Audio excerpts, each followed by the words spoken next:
I'm going to say his name. Henry Winters. Henry Winters. I like coffee with my coffee. I'm a no bullshit kind of girl. No room for creamer or that vanilla stuff either. I need something real to Hi! Hi! Welcome back to my channel. My name is Isabel, and if you follow my Instagram stories, you know that we are in a transitional moment.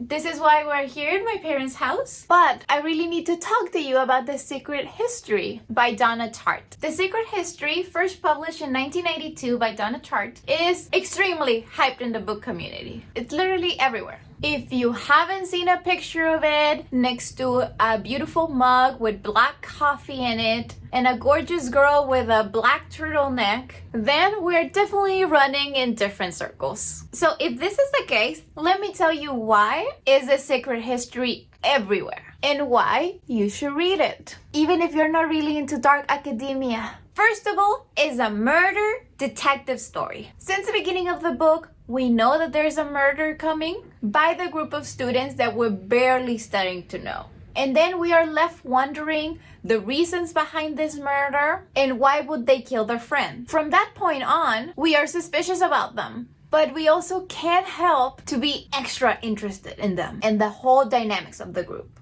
Second is that the characters in this novel are immaculate. Even with the suspicion that we naturally develop with the framework of the story, Donna Tartt creates three-dimensional characters that make you sympathize with them, that make you want to know them in person. Although they probably wouldn't like me, I just wanted to know more about them, even when I knew that they were doing things that were morally wrong. We have the orphan twins, for example, always so composed and nice, approachable, with so much pain within them. And all the abuse that goes behind the curtains is just like, we have a gay man who cannot freely express his sexuality. We also have this guy that appears to come from a lot of money, but is always squeezing financial benefits from his relationships. We have the professor, the figure that reminds you of that old wise man that you have always dreamed of being your mentor, just to find out that, like you, he is a coward and he is hiding behind a well-groomed intellectual persona. We have our narrator, an outcast from California that really never fits well with them. It's more of an accident for him to be with them, and who seems more like a piece on the board than a player of the game. Lastly, we have the greatest character in this book. Henry Winters comes to your life, leaving you like a broken Christmas ornament on a festive mantelpiece. Too full with memories and emotions to be tossed away, and too broken to represent happiness anymore. Additionally, I want to give you a heads up about these characters. When you go in, keep in mind that you are reading about a bunch of privileged white people, most of them men. And I say this because sometimes we're not in the mood for that, or we need to adjust our lenses and really be prepared for that level of privilege. Not because they're extremely wealthy, we can disregard their story and their problems. And it will be a loss if you base your opinion with class prejudice or without keeping in mind this central point. It is good to acknowledge those privileges and say, you know what, these people are incredibly wealthy, they have all these faults, and they're not as self-aware as we would like them to be, but go in with an open mind. Other than that, you're good to go? Okay, third point. The atemporality of the novel makes it feel magical even in 2020, with it's a year when we all believe magic doesn't exist. Believe it or not, I had no idea this book was written back in 1982 and that it was set in the 80s when I was reading it. It had all the publicity to pass like a new release. Everyone was obsessed with it. And that discovery actually made me appreciate the way the prose works in this novel. It made me realize that the atemporality in Tartt's novel just makes the book perfect for any year. While it is set in the 80s, the decade does not heavily influence the novel in a way that it does in other pieces of media or entertainment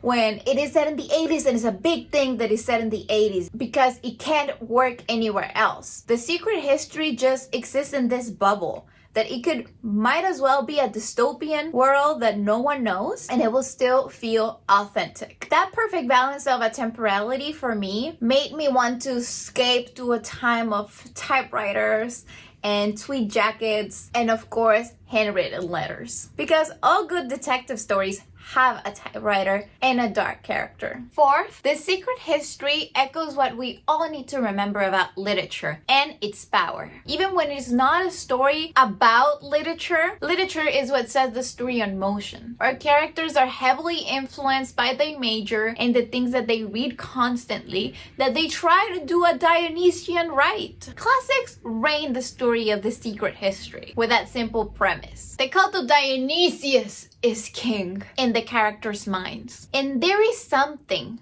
mesmerizing and sublime about just complete obsession that drives all these characters to supreme ends. And that for me, they all become epic heroes and they all have the faith of those heroes in tragedies. No one gets a happy ending. Everyone suffers. It is very Greek, if you think about it. Don't get me wrong, I would not advise you to get high in the forest and commit murder. Don't do that. But I cannot advise you enough to read about all these people that did. Go read The Secret History. Literature is beauty. Beauty is terror. Thus, you are set for a sublime experience. Okay, my last point. Aren't you tired about life? I am.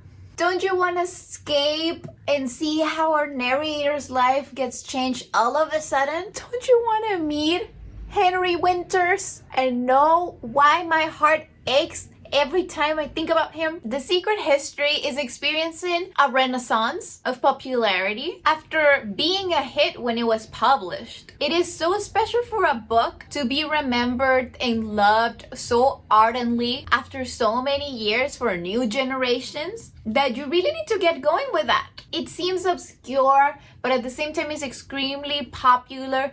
But when you start reading it, you feel like you stumble upon this jewel that no one ever has found before.